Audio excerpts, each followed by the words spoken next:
Alloh taolo dunyoni qaranglar, sabablarga bog'lab qo'ygan. Ishlar sabablarga bog'liq bo'ladi.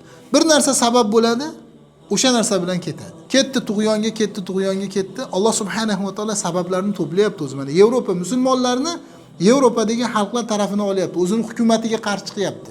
Hatto hukumatiga ishonmayapti. Sanlarni demokratiya, rasvo demokratiya ekan deyapti. Zolim demokratiya ekan deyapti. Sanlarda o'sha inson huquqlari, xalqaro huquqlar, xalqaro qonunlar deganing bu Amerika bilan Isroilning foydasiga ishlayotgan, bizning foydamizga emas ekan dedi.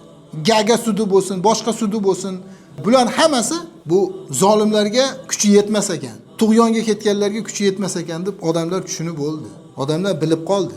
Ya'ni Alloh subhanahu va taolo demoqchi bo'lgani mana shunday sabablarga bog'lab turib, zolimlarni yo'q bo'lishlikka Alloh taolo ishlarni shunday olib keladi. Sabablarni bog'laydi, shunday keladi, zolimlar ketadi.